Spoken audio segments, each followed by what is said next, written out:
সুপ্রিয় দর্শক শ্রোতা, আমি নিজামুল হক বিপুল দেশবার্তা টকশো থেকে আপনাদের সবাইকে স্বাগত জানাচ্ছি। যে যেখান থেকে অনুষ্ঠান দেখছেন দেখবেন, সবার প্রতি অনুরোধ দেশবার্তা ফেসবুক পেজটি ফলো দিয়ে এবং ইউটিউব চ্যানেলটি সাবস্ক্রাইব করে আমাদের সঙ্গে থাকবেন। আমরা প্রতিদিন সন্ধ্যা 7টায় আসি। দেশের সমসাময়িক রাজনীতি, অর্থনীতি, সমাজ এসব বিষয় নিয়ে আমরা কথা বলি, থাকেন একজন অতিথি প্রতিদিনকার মতো, এবং প্রতিদিন সন্ধ্যা 7টায় এই অনুষ্ঠান সম্প্রচার হয়। আপনারা যে যেখান থেকে দেখছেন, আপনারা আপনাদের পরামর্শ দিবেন, মতামত দিবেন, আমাদের সঙ্গে থাকবেন। আপনাদের এই অব্যাহত সহযোগিতা আমাদের চলার পথের পাথেও। প্রিয় দর্শক, আপনারা নিশ্চয়ই জানেন বাংলাদেশে এখন সবচেয়ে বড় আলোচিত বিষয় হচ্ছে নির্বাচন। নির্বাচন নিয়ে একটা দোলাচল আছে, নির্বাচন হবে কিনা সন্দেহ।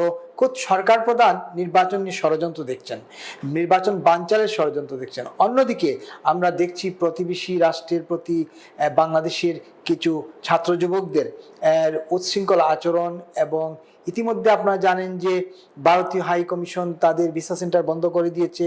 তারপরে ভারতীয় হাই কমিশন ঘেরাও কর্মসূচি দিয়েছিলেন ইনকিলাব মঞ্চের উসমান হাদি গুলিবিদ্ধ হয়েছিলেন, তারই এক সহযোদ্ধার দ্বারা আক্রান্ত হয়েছিলেন। সেই গুলি যাকে সন্দেহ করা হচ্ছে সে নাকি পালিয়ে গেছে ভারতে। এই জন্যই ভারতের বিরুদ্ধে একদম তীব্রভাবে মাঠে নেমেছেন ইনকিলাব মঞ্চের এবং এনসিপির নেতাকর্মীরা। এসব পরিস্থিতিতে নির্বাচন নিয়ে সন্দেহ দানা বাঁধছে। ইতিমধ্যে নারায়ণগঞ্জের বিএনপি দলীয় প্রার্থী এবং নারায়ণগঞ্জ চেম্বারের সাবেক সভাপতি মাসুদুজ্জামান তার নির্বাচন থেকে সরে দাঁড়ানোর ঘোষণা দিয়েছেন শুধুমাত্র নিরাপত্তার কারণে। হাদির ঘটনার পর নিরাপত্তার সামনে জোরে আসছে, সামনে আলোচনা হচ্ছে, আরো অনেকেই হয়তো প্রার্থিতা প্রত্যাহার করে নেবেন শুধুমাত্র নিরাপত্তার কারণে। এই অবস্থায় নির্বাচন কতটা আসলে নিশ্চিত করে বলা যাবে যে নির্বাচন হচ্ছে 12 ফেব্রুয়ারি, এসব নিয়ে আমরা আলোচনা করব। বাংলাদেশ কোন পথে যাচ্ছে সে নিয়েও কথা বলবো। আজকে আমাদের এই স্টুডিওতে আমন্ত্রণ জানিয়েছিলাম বাংলাদেশ জাসদের সাধারণ সম্পাদক, বীর মুক্তিযোদ্ধা, একসময়ের তুখর ছাত্রনেতা, 90-এর গণঅভ্যুত্থানের অন্যতম সংগঠক, তৎকালীন জাসদ ছাত্রলীগের সভাপতি এবং সাবেক এমপি নাজমুল হক প্রধান। প্রধান ভাই, আপনাকে স্বাগতম দেশবার্তা স্টুডিওতে। স্বাগতম। প্রথমবারের মতো আপনাকে পেলাম দেশবার্তাতে। নিশ্চয়ই আপনি ভালো আছেন?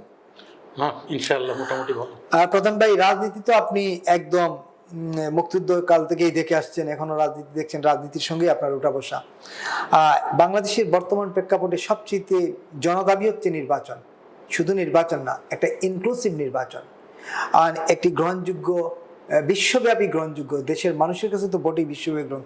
সেই নির্বাচন কি আপনি দেখছেন কিনা, ইনক্লুসিভ নির্বাচন? ধন্যবাদ আপনাকে, ধন্যবাদ দেশবার্তাকে। না, আসলে আমরা প্রথম থেকেই বলে আসতেছি যে কথাটা, সেটা হচ্ছে যে শোনেন, রাজনীতি হচ্ছে বাদ প্রতিবাদের বিরোধ।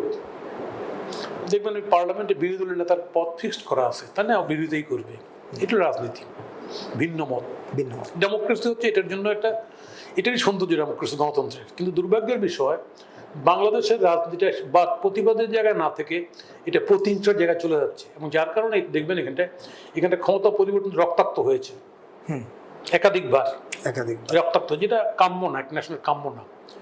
আমরা এই যে দুটো দেশ এখানটায় ভাগ হলাম 47 সালে, দেখেন পাকিস্তান হয়েছিলাম, থাকি নাই, মুক্তিযুদ্ধ করে 71 হইতে হয়েছে আমাদের। ভারত কিন্তু এখন একটা দেশ আছে। একদম মূল সমস্যা কি আমাদের? মূল সমস্যা হচ্ছে আমরা ভোটের মাধ্যমে সরকার পরিবর্তনের ধারাটাকে আমরা এস্টাবলিশ করতে পারি না, নিশ্চিত করতে পারি না। যে ভোটের মাধ্যমে যে জনগণের রায়ের মাধ্যমে পরিবর্তন করবো, এটা আমরা করতে পারি না। এই যে করতে না পারার যে ব্যর্থতা, এই কারণে বারবার কিন্তু একই রকম অভ্যুত্থান, বিপ্লব হয় এবং সংঘর্ষমূলক হয় এবং প্রতিহিংসা পরায়ণ হয়। আজকে যারা এই যে পট পরিবর্তন হলো, যারা জুলাই আন্দোলনে যারা শহীদ হচ্ছে, তাদের শ্রদ্ধা রেখেই বলতে যাচ্ছে, আকাঙ্ক্ষাটা কি ছিল?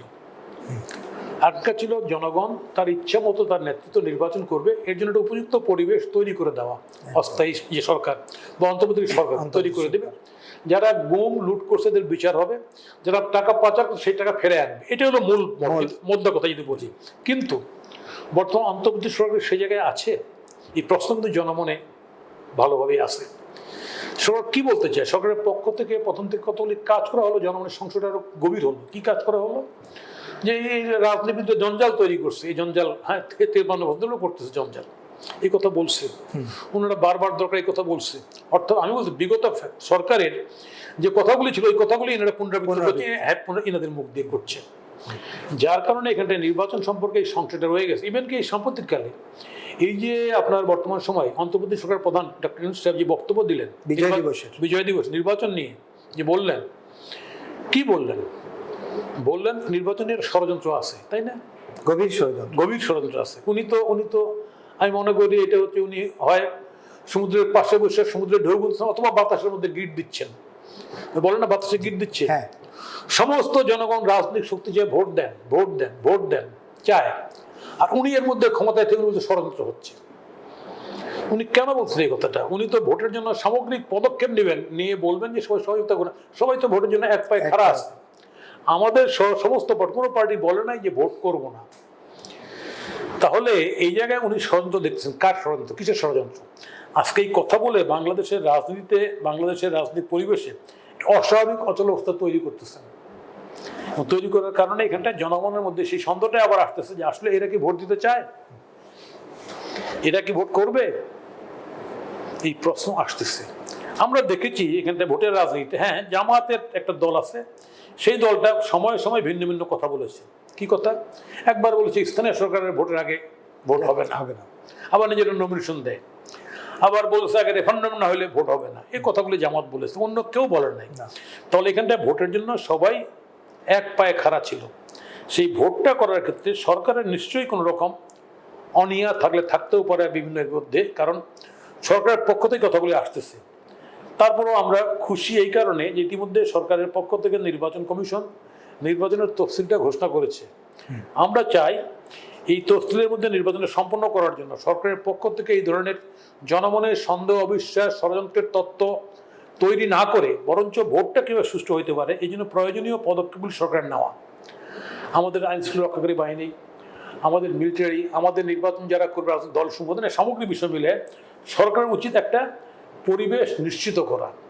আপনি হয়তো বলবেন এখন যে না, পরিবেশ নিশ্চিত কেমন হবে? এই যে সাম্প্রতিককালে গুলি হলো, এই তো আপনি কথা বলছেন ইতিমধ্যে। হ্যাঁ, এটা ঠিক। সেই ছেলেটার সঙ্গে আমারও একটা অসুবিধা ছিল। আমরা ভিন্ন মত হলেই গুলি করে মেরে দিব, এটা তো রাজনীতি না। আমি আগেই বলছি আমাদের রাজনীতির প্রতিহিংসা চলতেছে, এটা কাম্য না। আজকে আমার ভিন্ন মত হবে আপনার সঙ্গে, এটাই ডেমোক্রেসি। ভিন্ন মত নিয়ে চলতে হয়, এই সৌন্দর্যটা ডেমোক্রেসির মধ্যেই আছে। যার কারণে পৃথিবীতে তন্ত্র হিসেবে গণতন্ত্রটাই সর্বাধিক গুরুত্ব পেয়েছে। আপনি ধর্মতন্ত্র বলেন, আপনি সমাজতন্ত্র বলেন, বা সাম্যবাদ কমিউনিস্টতন্ত্র বলেন, বা কিংশিপ বলেন, তাই না, বাদশাতন্ত্র বলেন, এগুলি সব মার খেয়ে গেছে, গণতন্ত্র প্রতিষ্ঠিত হয়েছে। দুর্ভাগ্যের বিষয় সেই গণতন্ত্রটাকে আমরা এস্টাবলিশ করতে পারছি না। আজকে যে কথাটা আসছে, আমি যে কোনো হত্যাকাণ্ডই দুঃখজনক। হ্যাঁ, হাদি ছেলেটা নতুন করে তার ভিন্ন মত ছিল, ভিন্ন এসে বক্তব্য দিত, এগুলি আসছে সমালোচনা করেন, আমি সে জায়গায় যাচ্ছি না। কিন্তু আমার দুঃখটা সে জায়গায় যে আজকে যারা উলম্ফন লাভ ঝাপ দিচ্ছেন হাদির নিয়ে, আমি তাদেরকে জিজ্ঞেস করতে চাই যে ছেলেটাকে সন্দেহ করা হচ্ছে সেই ছেলেটা নাকি ছাত্রলীগ করছে। হ্যাঁ, করছে, ভালো কথা, ছাত্রলীগ করছে, করতেই পারে, ছাত্রলীগ করছে। সেই ছেলেটা কিছুদিন আগে অস্ত্রসহ গ্রেপ্তার হয়েছিল, দুটো অস্ত্র নিয়ে। 17 লক্ষ টাকা নিয়ে জিম্মি করে এক লোককে আদায় করে দুটো অস্ত্র নিয়ে গ্রেপ্তার হলো। তারপর সেই ছেলেটাকে জামিনটা করলো কে? এটি তো আওয়ামী লীগ তো জামিন করে নাই, কে জামিনটা করলো? এগুলো তো ডকুমেন্টেড, কোন ব্যারিস্টার গেছে, কারা কারা গেছে, তাই না, জামিনটা করলো। এরকম একটা ক্রিমিনাল যে ছিল, যার ক্রিমিনাল রেকর্ড আছে, সে হঠাৎ করে জামিন পেয়ে যেতে পারে নির্বাচনের আগে? এরকম বরঞ্চ আমরা জানি অতীতে নির্বাচনগুলিতে এই ক্রিমিনালরা বরঞ্চ জেলে থাকে, যে ভোটটা নির্বিড় হোক।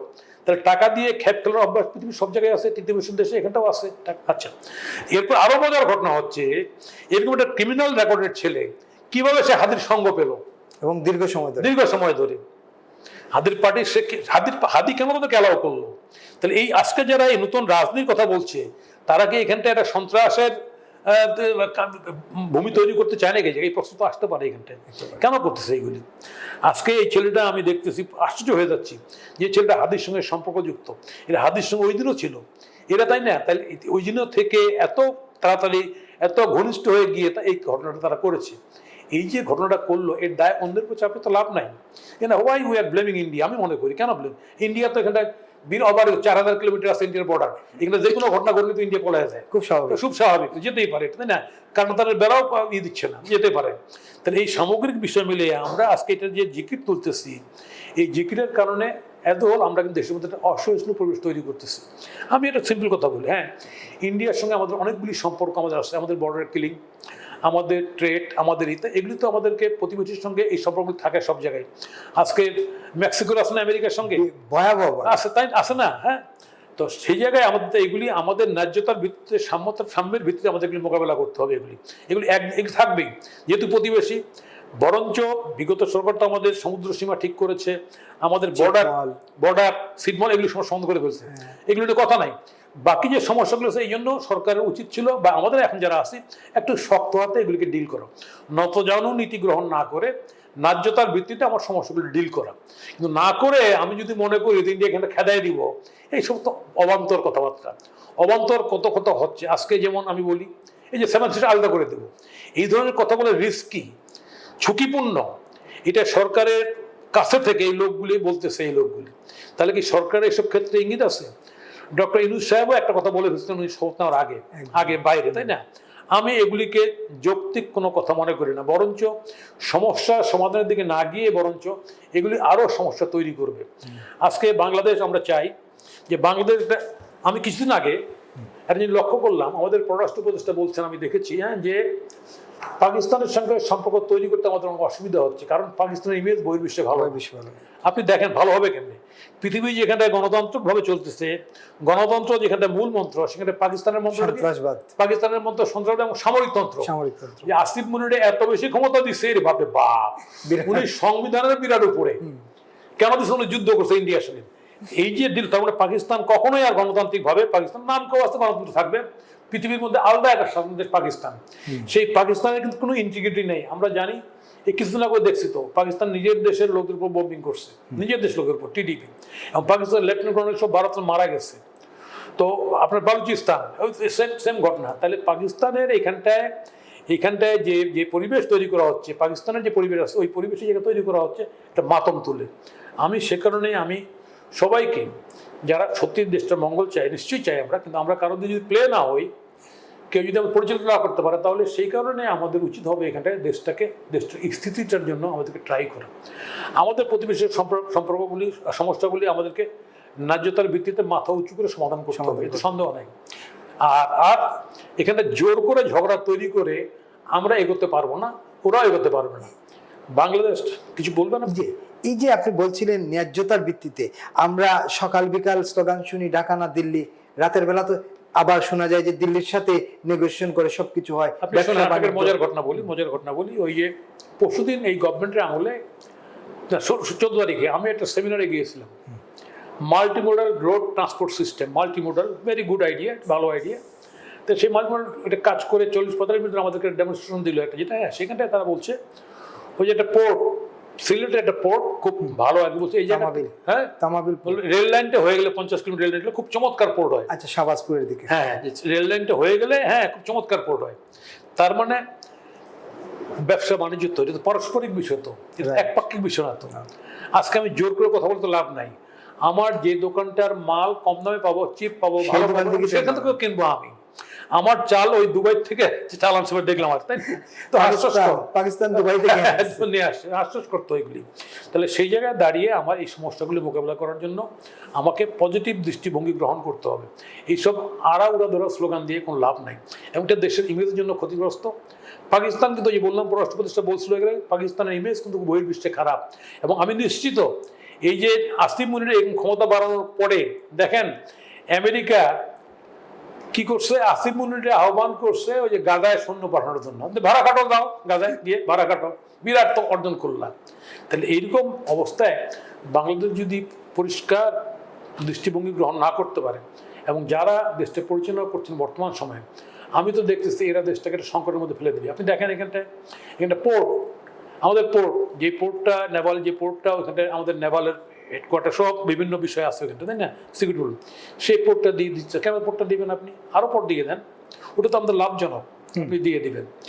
আপনার আমাদের সিকিউরিটি নিয়ে বারবার কথা হচ্ছে এখানটায় একটা বইয়ের শক্তি, এখানে আমাদের বঙ্গবর্ষ আসতে চাই, এগুলো আসতেছে পেপার পত্রিকায়। কেন এখানে আসবে? কি জন্য? আমরা কারো কিরণও ঘর দরকার নাই তো আমাদের, আমরা কারো পুতুল হবো কি জন্য? আজকে যারা দায়ী করছে এটা ভারতকে, যে ভারত প্যালেস্টাইন, ভারতের কোনো প্যালেস্টাইন বানাতে চায়নি। হ্যাঁ, ভারতের সঙ্গে আমাদের অনেক বিষয় লেনদেনের সমস্যা আছে, কিন্তু প্যালেস্টাইন বানানোর জন্য আমরা কোনো মুক্ত দেখি নাই। ইভেন 75 সালে এত বড় কিলিং এর পরে কাদের সিদ্দিক ইন্ডিয়া গিয়ে বাহিনী গঠন করার কিন্তু এটা কিন্তু ভারত প্রমোট করে নাই, প্রথম 2-1 মাস করলেও কিন্তু করে নাই আলটিমেটলি। তাহলে এখানটায়, কারণ এই দেশের স্থিতিশীলতা যদি নষ্ট হয়, অস্থিতিশীল যদি হয় দেশটা, তাই না, ভারতের জন্য ক্ষতিগ্রস্ত হবে। ফলে আমি মনে করি না ভারতের দিল্লির শাসকরা এখানটা অস্থিতিশীল করার জন্য খুব রেডি হয়ে আছে, না আমি এটা মনে করি না। একটা বিষয় আপনি বলছিলেন যে নির্বাচন নিয়ে একটা প্রশ্ন করে আরেকটা প্রশ্ন যেতে চাই আমি। আপনি বলছিলেন যে প্রধান উপদেষ্টা নিজেই বক্তব্য দিচ্ছেন, প্রধান উপদেষ্টা কেন ষড়যন্ত্র খুঁজেন? অনেকেই বলা বলি করেন প্রধান উপদেষ্টা নিজেই নাকি চান না নির্বাচন হোক, এই জন্যই তিনি ষড়যন্ত্র। আমি এটা বলতে চাই না, তবে প্রধান উপদেষ্টার আমি ওনার উইথ ডিউ রেসপেক্ট, উনি রাজনীতি ডিল করা, বুঝে না, এটা এত ইজি বিষয় না। একটা লোক, যে লোকটা রাজনীতি করে না এইভাবে, মাঠে যে লোকটা ছিল না, তাই না, সেই লোকটা সামগ্রিক বিষয়গুলিকে একইভাবে ডিল করতে পারবে এটা আমি মনে করি না। উনি পারছেন না, এটা বাস্তবতা। ওনার উচিত তাড়াতাড়ি নির্বাচন দিয়ে কত দ্রুত এখানে চলে যাবেন সেটা বাস্তবতা। সমস্যা তৈরি করার দিকে ওনার আগানো উচিত না, কারণ উনি সমস্যা তৈরি করে সমস্যা মোকাবিলা করতে পারবেন না। উনি দেখেন, উনি নোবেল পাইছে অর্থনীতি, মানে কি শান্তিতে, উনি একটা এই যে নিয়োগ দিলেন, কি বিনিয়োগ নিয়োগ দিলেন। উনি জানেন না দেশ আইন শৃঙ্খলা কিচ্ছু নেই, উনি বিদেশি বিনিয়োগ কি করবেন এই জায়গায়? খামাখা সরকার এত টাকা খরচ করলেন উনি লোক নিয়োগ দিয়ে, ওটা পাত্তা আছে এখন? পাত্তা নাই।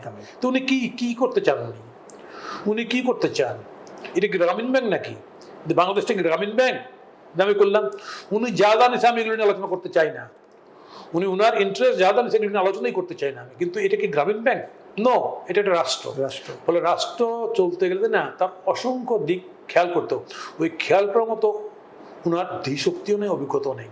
উনি হয়তো অর্থনীতিটা ভালো বোঝেন। আমার এক্ষেত্রে বলতে হয় যে একজন আমার কথা আছে আর কি, যে একজন কবি গেছিল ইন্দিরা গান্ধীর কাছে আর কি, যে আপনি বাংলাদেশে ঘটনা ঘটলে একটা শোক প্রস্তাব পান, বলতে এখন আপনি শোক প্রস্তাব নেন।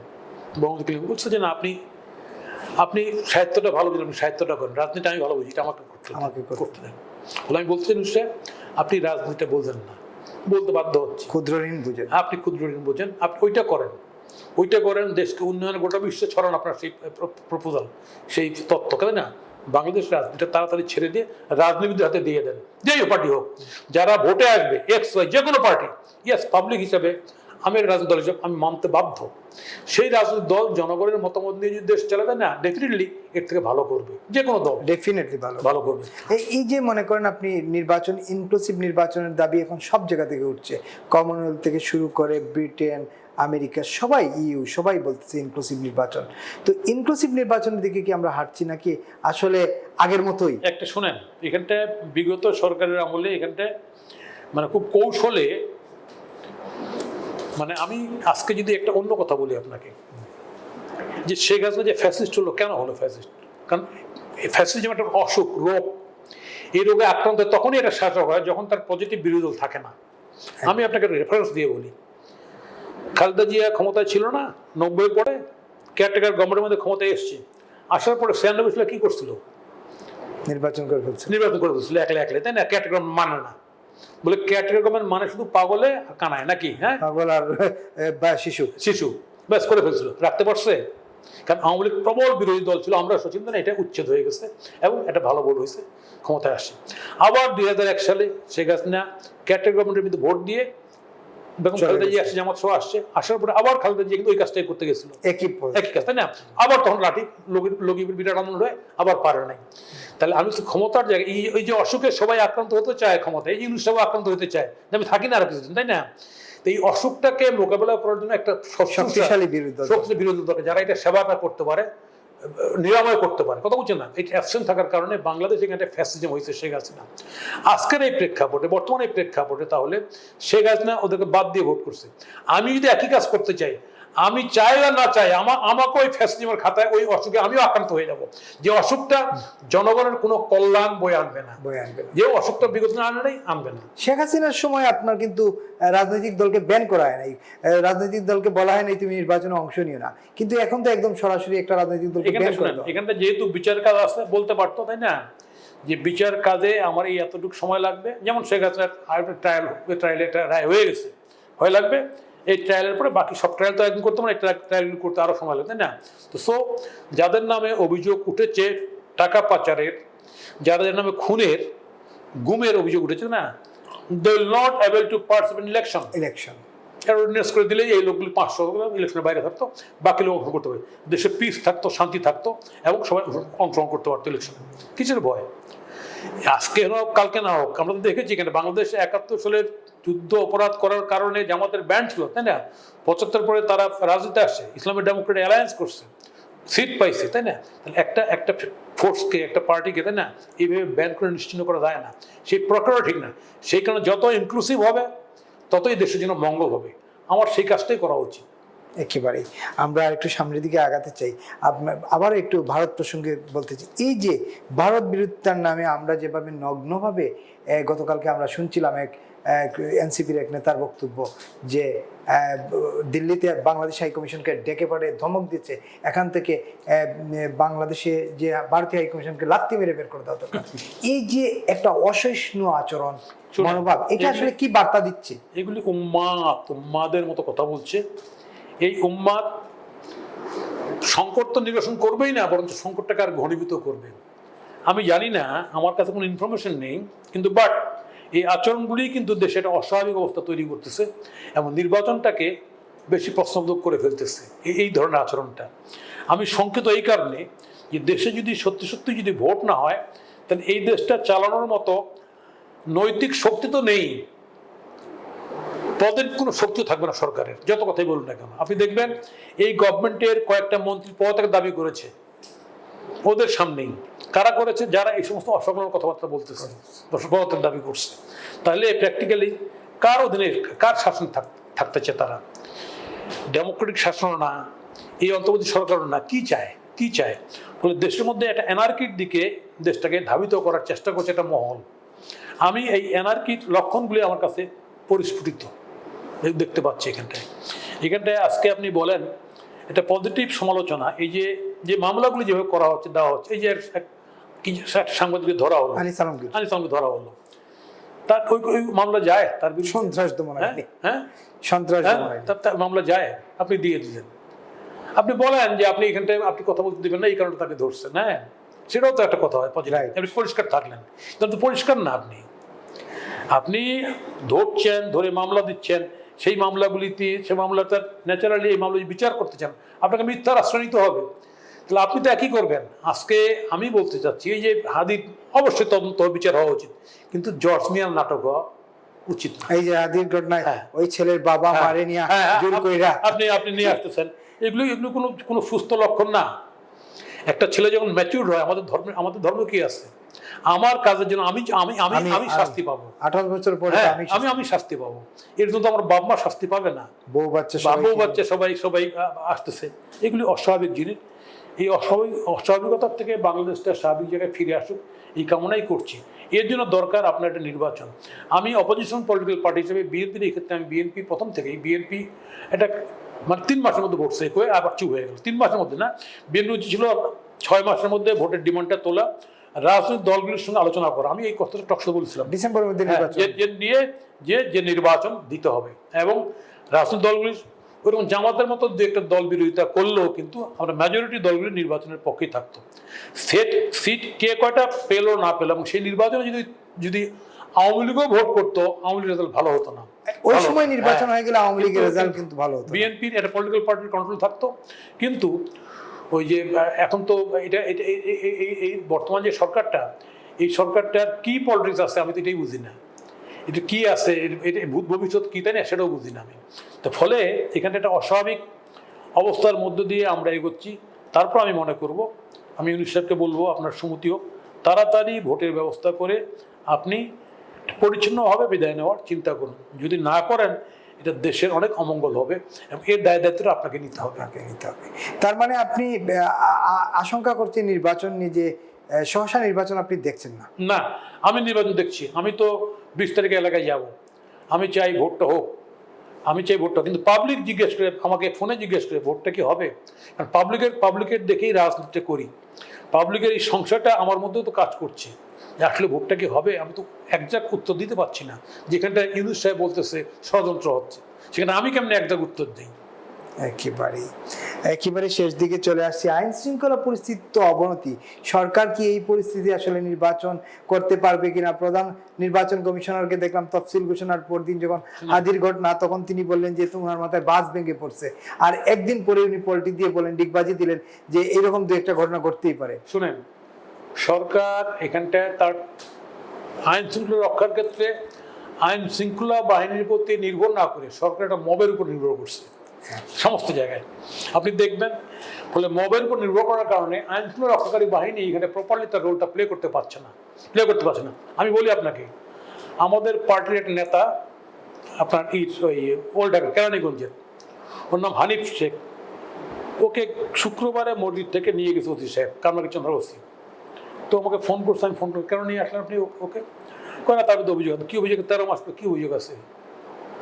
কয় যে ছবি পাওয়া গেছে। কী ছবি পাওয়া গেছে?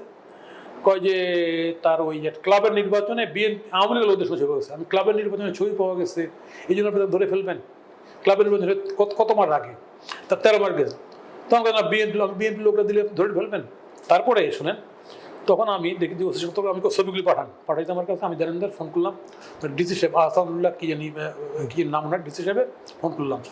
কয়ে দেখি পরিচয় দিলাম, বলে দেখি আমি চেক করে দেখি। আমি চেক করে আমি আধা ঘন্টা আমি ফোন করলাম। কয় না, আমরা তো স্যাটিসফাইড, তোমার ছবি পাওয়া গেছে। কিছু ছবি পাওয়া গেছে?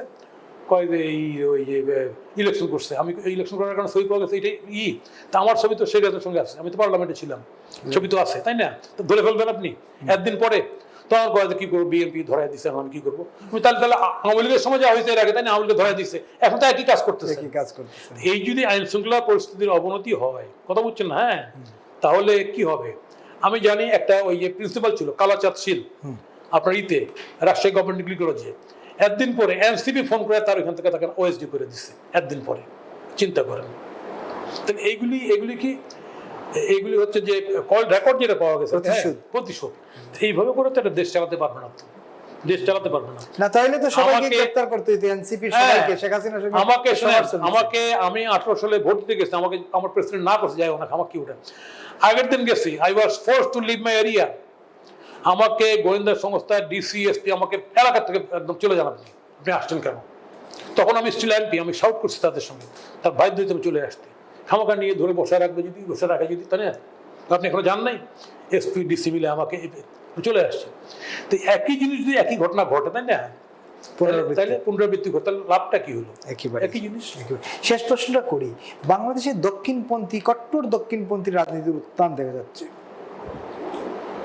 এটা ঠিক। শোনেন, এই দেশটা বাংলাদেশ মুক্তিযুদ্ধের মধ্য দিয়ে অর্জিত একটা দেশ।